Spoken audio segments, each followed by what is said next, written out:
So the art of allowing really is about continually moving up the emotional scale. It's about continually reaching for the vibration that connects you with the resources of that which you are. And think about it. When we say you're an extension of source energy, do you hear what we're really saying? You're an extension of source energy because you are a vibrational equivalent to this pure positive energy. But when you find things on your planet, in your physical environment, that are upsetting to you, and you beat the drum of them and beat the drum of them until you activate them within your vibration, you change your frequency to the point that you no longer match the frequency of your own inner being. When we said to you, we do not encourage you to lower your vibration in order to help people that you love feel better because you've joined them in their misery, the reason that we say that to you with such confidence is because we know that source energy never lowers its vibration in order to comfort you. The reason you feel negative emotion is because source energy doesn't do that. The reason negative emotion feels like negative emotion feels is because it's a vibrational difference from something you have chosen. That's why your guidance works, you see. Oh, please say you understood that.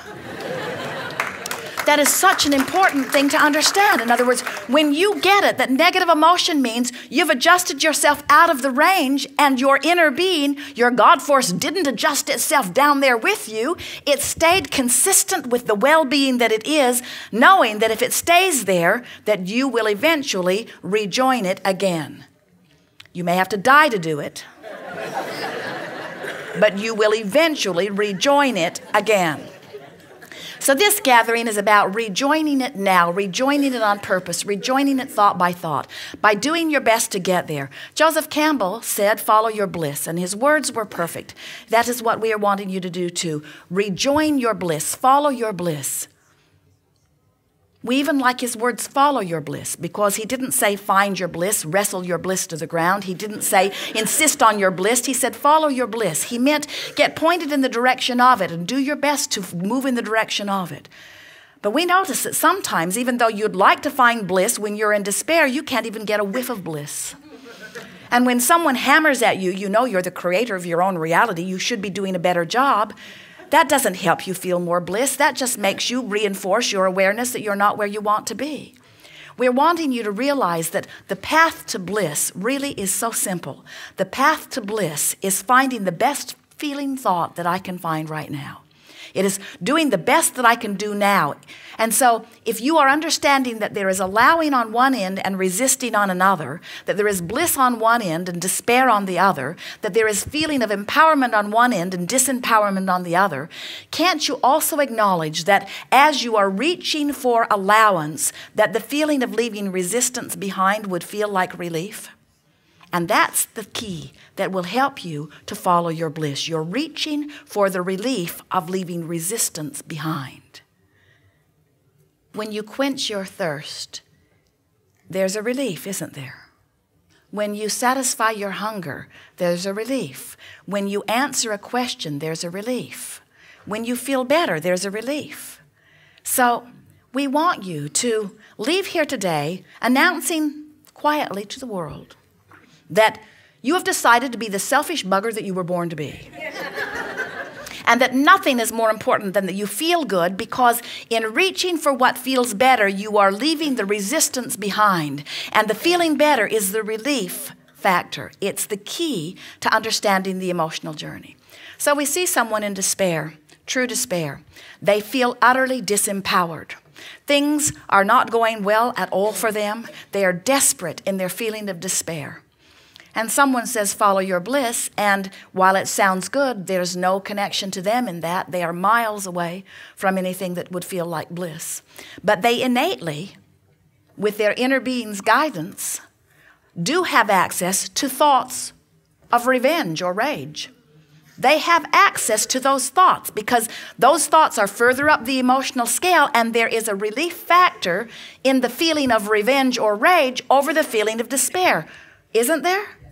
Would you rather feel despair and total disempowerment, or would you rather feel rage? Some of you are afraid to say it because rage and revenge, those are bad words. You're not supposed to show anger of any kind. In other words, anger. Oh, there are anger management seminars. We know that. We're here to teach you to be angry if you are in despair. We would never coach you into anger from frustration. That's going the wrong way. That's taking away relief. That's putting on more feeling of discomfort. Most of you weigh in emotionally somewhere around frustration and overwhelmment, while you can dip into the lower registries depending on different subjects. And we also acknowledge that on some subjects you're in different places than on other subjects. On money you could be feeling pretty good, while on relationships you're not feeling so sure of yourself. In other words, there's all kinds of variation, but for the most part you've got a motor running, and that motor is a vibrational offering that is equaling the way life is treating you, what you're getting back. And what we are here to remind you of here today is that with far less effort than you've ever thought, with far less effort than it takes to learn QuickBooks on your computer, you can move up the emotional scale. You can take the emotional journey. We want to make your journey from not enough money to more money, from not enough love to more love, from not enough wellness to more wellness. We want to help you take that journey from where you don't want to be to where you want to be. We want to help you make it an understandable journey. You've got to be able to tell if you're moving in the right direction, because we see so many of you start to move in the right direction, then listen to the opinion of someone else and move in the opposite direction, and then you regain your resources and you start to move in the right direction, but then you take score too soon.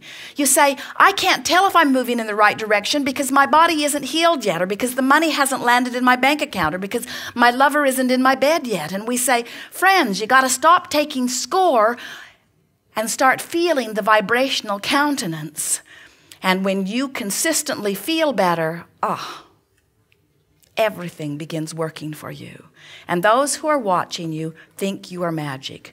Those who are watching you say to you, what in the world are you doing? What's changed in you? And you tell them, I stopped beating up on myself, and I stopped listening to everybody else's idea of how I should feel. And I started caring how I feel. And I started reaching thought by thought for the best feeling I could find. And it was uncomfortable at first because I've practiced for years hating the Democrats. I've practiced for years hating the Republicans. I've practiced for years hating the Muslims, hating the Christians. I've practiced for years these things that I had to let go of, because I discovered that I could not push against things that I did not want and maintain my connection to well-being at the same time. So I had to give up a whole bunch of practiced debate tools. I had to stop thinking my way so much and start feeling my way. And then, little by little, I started clicking into the resources that are me. I started feeling better. I started loving more. I started tasting better. I started appreciating more things. I started seeing the beauty in more things, and more things of beauty began showing up in my experience. And the balance of good and bad in my experience became proportionate to that of the universe, where almost everything I saw is lovely and wonderful, and only occasionally do I stumble upon something that isn't. I came back into the resources of that which is my legacy. And you can too. That's what you'll tell them. You can too.